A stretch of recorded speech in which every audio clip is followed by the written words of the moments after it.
ससुर जी तो कभी कभी मैच के दौरान इतना लंबा छक्का मार देते थे कि मेरा चिक ही निकल जाती थी। मैं ससुर जी को कहती थी, छक्का धीरे धीरे मारो, हमें कोई रोकने टोकने वाला नहीं है। नमस्ते दोस्तों, मेरा नाम किरण है और मैं 25 साल की हूँ। मेरी शादी एक बहुत ही बड़े पैसा वाले के बेटे से हुई है।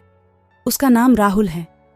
मेरे ससुर जी के एक ही बेटे थे और वो विदेश में जॉब करते थे, जिस वजह से मेरे ससुर जी बहुत परेशान रहा करते थे। मेरे पति बहुत कम यहाँ आया करते थे।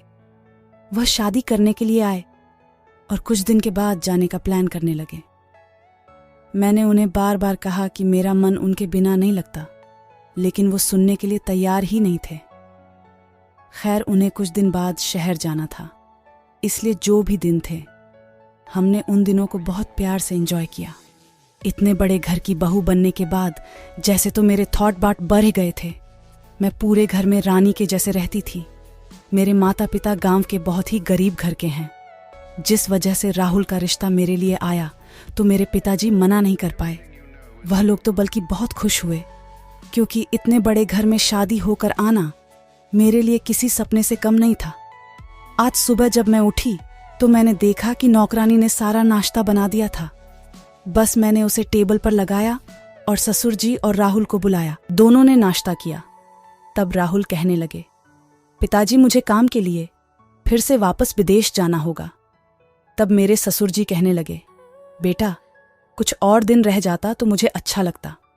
इस बात पर राहुल कहने लगे, पिताजी आपके कहने पर ही मैंने शादी कर ली और इतने दिनों का छुट्टी लेकर आ गया। इससे ज्यादा मैं नहीं कर सकता। इतनी अधिक पढ़ाई मैंने किस लिए किया है? आपको तो पता है मेरे बिना मेरा बिजनेस ठप हो जाएगा। मैंने जो करियर बनाया है उसे ऐसे ही नहीं छोड़ सकता। तब ससुर जी कहने लगे, ठीक है बेटा, जैसी तेरी इच्छा। और फिर राहुल कुछ दिन बाद वापस शहर लौट गए। वह वहीं रहते थे। फिर भी हम दोनों ज्यादा बातें नहीं करते थे, क्योंकि वह थोड़ा अलग थे और मैं गांव में पली बढ़ी थी। इसलिए हम दोनों का व्यवहार थोड़ा अलग था और बहुत कम ही बनता था। फिर भी जितना दिन थे हमने बहुत प्यार से गुजारा। राहुल के जाने के बाद अब इतने बड़े घर में मैं और मेरे ससुर जी ही बचे। मैंने यह बात नोटिस नहीं किया कि ससुर जी बहुत अकेले अकेले रहते थे। वह किसी से ज्यादा बात भी नहीं करते थे। एक दिन वह किसी से फोन में बातें कर रहे थे। मैंने इतना कहते हुए सुना कि मैं इस खालीपन से परेशान हो गया हूं, अब रहा नहीं जाता। आखिर में इतनी बड़ी हवेली का मालिक हूं और मेरी इतनी ज्यादा संपत्ति है। इसका क्या करूंगा जब मेरे जीवन में कोई है ही नहीं जो मेरा दर्द बन सके, जो मुझे सहारा और सुकून दे सके। उधर से कोई था ये तो मैं नहीं जानती थी, लेकिन वह शायद कह रहा था कि हाँ यार, तुझे शादी कर लेना चाहिए। आखिर में तुझे भी हक है अपना जीवन जीने का। अभी तुम्हारी क्या है, अभी तुम 50 के तो हुए हो। इस बात पर मेरे ससुर जी कह रहे थे, हाँ तुम सही कह रहे हो, मैं अपने जीवन में और अकेले नहीं रह सकता। इतने दिन तो मैं अपने बेटे को देखकर सह लिया, लेकिन अब रहा नहीं जाता। अब मैं शादी करके रहूंगा। जब मैंने यह बात सुनी मैं हैरान रह गई कि मेरे ससुर जी शादी करना चाहते हैं। वह भी इस उम्र में, और इस घर में कोई और आ जाएगी जो पूरे घर में राज करेगी। फिर मेरा क्या होगा? मैं तो इस घर में रानी की तरह रहती हूं। किसी और के आ जाने से मेरा हाल क्या होगा? अब मैं नहीं चाहती कि कोई और इस घर में आए और वह यहां आकर मुझ पर राज करें। और उसके आने के बाद तो मुझे कुछ ना कुछ तो करना पड़ेगा। अब मैं अपने कमरे में आ गई और सोचने लगी, क्या किया जा सकता है? मैंने सोचा उनकी शादी एक नौकरानी से करवा देती हूं, ताकि वह मुझे ज्यादा भाव ना दे सके। लेकिन क्या भरोसा कि वह अपने वादे पर रहे। अगर वह मुकर गई तो? नहीं, मैं इतनी बड़ा रिस्क नहीं ले सकती। अब मैं बहुत देर तक सोचती रही कि मुझे क्या करना चाहिए जिससे इस घर में कोई और ना आए और मैं इस घर में राज कर सकूं। मैंने बहुत सोचा, लेकिन कुछ हल ना निकल पाई। रात को जब मैं ससुर जी को दूध देने के लिए उनके कमरे में गई तो वह अकेले थे और मोबाइल में कुछ देख रहे थे।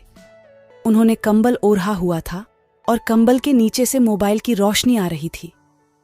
वह न जाने क्या कर रहे थे। मैंने अंदर जाना उचित नहीं समझा और थोड़ा और बाहर आकर मैंने दरवाजे को खटखटाया और कहा, ससुर जी, दूध लेकर आई हूं। वह कहने लगे, ठीक है, अंदर आ जाओ। जब मैं अंदर गई तो उनका बिस्तर पूरा अस्त व्यस्त था। वह इस उम्र में अपने आप को अकेला महसूस कर रहे थे।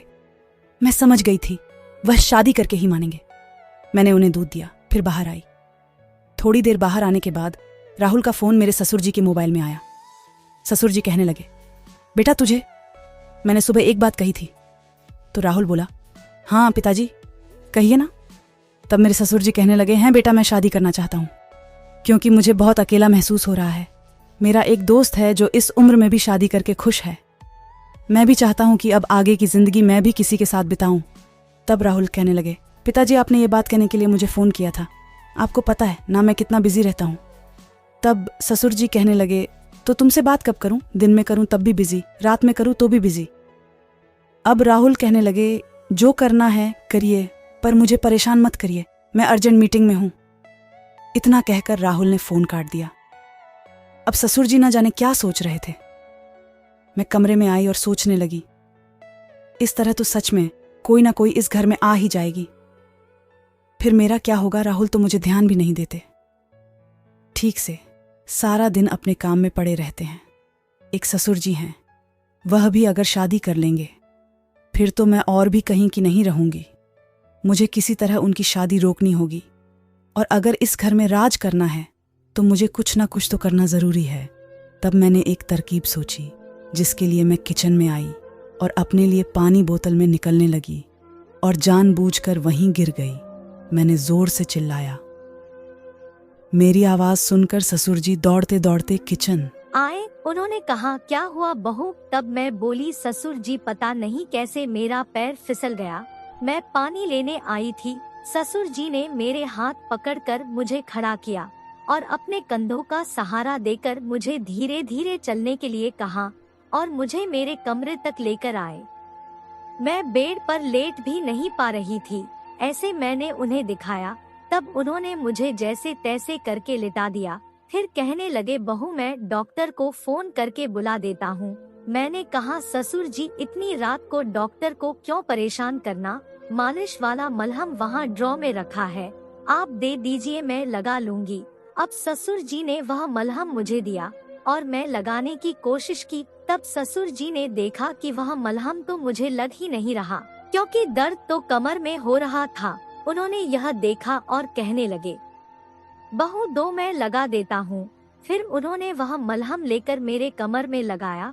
मैंने धीरे से थोड़ा और साड़ी का पल्लू हटा दिया, जिसके बाद वह उनके हाथ मलहम लगाते लगाते कांपने लगे। मैं समझ गई थी कि तीर निशाने पर लगा है।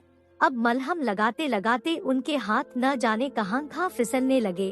अचानक से उन्हें लगा कि मुझे यहाँ से जाना चाहिए। अब वह उठकर जा ही रहे थे कि मैं उन्हें रोक दिया। मैंने कहा, ससुर जी मैं जानती हूँ आप अकेलेपन से लड़ रहे हैं और जिस तरह आप दिन काट रहे हैं मैं भी वही महसूस कर रही हूँ। राहुल को गए 1 महीने हो गए हैं, वह मुझसे ठीक से बात भी नहीं करता, आप समझ रहे हैं ना। वह वही खड़े थे, इतने में मैंने अपने वो दिखाए। अब वह चाह कर भी बाहर जा नहीं पाए। उन्होंने जैसे ही वह देखा वह बिल्कुल टूट पड़े। वह कहने लगे, तुम नहीं जानती कि तुमने मुझे क्या दिखा दिया है, जिसके लिए मैं सालों से परेशान रहा हूँ। बहू अब मुझे बिल्कुल रोकना मत। इतना कहकर वह बिल्कुल हड़बड़ा से गए और एकदम जल्दी से सब कुछ करने लगे। वह बिल्कुल भी कुछ बोलने या सुनने के मूड में नहीं थे। सीधा अपना लंबा बैट बाहर निकाले और मैच खेलना प्रारंभ कर दिया। वह काफी लंबे हट्टे कट्टे थे और इस उम्र में भी काफी अच्छे थे। मैच खेलने के दौरान मुझे एहसास हुआ कि सच में वह राहुल से भी ज्यादा अच्छे हैं। हमने करीब 1 घंटे तक यह मैच खेला, जिसके बाद हम दोनों आराम करने लगे, क्योंकि मैच खेलकर हम दोनों थक गए थे। और अब हम दोनों बातें करने लगे। ससुर जी कहने लगे, बहू तुम्हें पता है मैं कई सालों से अकेलेपन से गुजर रहा था। मुझे समझ नहीं आ रहा था कि मैं क्या करूं। इधर मेरे बेटे की उम्र हो गई थी शादी की, इसलिए मैंने कभी भी शादी के बारे में नहीं सोचा। अब जब उसका शादी हो गया था तो सोच रहा था कि खुद शादी कर लूं। लेकिन जो पल बहू तुमने दिए हैं, जिसके बाद में शादी नहीं करना चाहता। अब मैं बहुत खुश हूँ। यह सुनकर मेरे दिल को तसल्ली हुई। कम से कम अब जाकर सब कुछ सही हो गया था। अब मुझे किसी से डर नहीं था। वह कहने लगे, तुम्हें पता है हमारी तिजोरी में पुश्तैनी कितनी सारी चीज है, आओ मैं तुम्हें दिखाता हूँ। अब वह मुझे अपने साथ लेकर गए और हमारे पूर्वजों के रखे सारे धरोहर को दिखाया। एक पुराना अलमारी था जिसमें पूरा का पूरा अलमारी पैसों से भरा हुआ था। इतना सारा धन मैंने अपने जीवन में नहीं देखा था।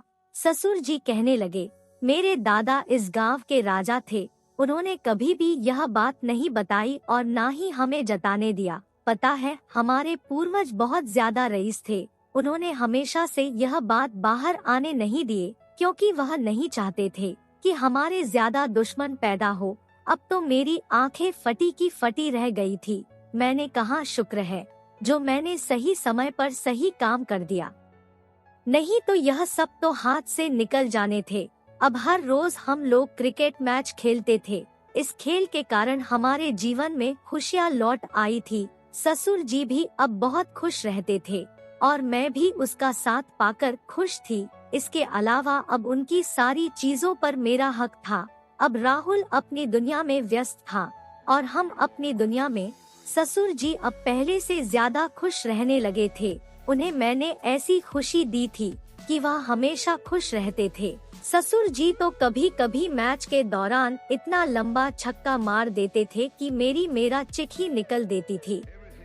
मैं ससुर जी को कहती थी, छक्का धीरे धीरे मारो, हमें कोई रोकने टोकने वाला नहीं है और ना ही कोई पूछने वाला, क्योंकि इस घर के मालिक तो हम ही थे। जब चाहे तब सवेरा होता, जब चाहे तब शाम। वह कहने लगे, बहू इतना खुशी, इतना अच्छा जीवन तो मैं अपनी जिंदगी में जिया ही नहीं था। तुम्हारे आने से मैं बहुत ज्यादा खुश हूँ और बहुत ज्यादा अच्छा महसूस करता हूँ और अब इस घर में मैं रानी की तरह रहती हूँ। मुझे किसी चीज की कोई चिंता या कमी नहीं है।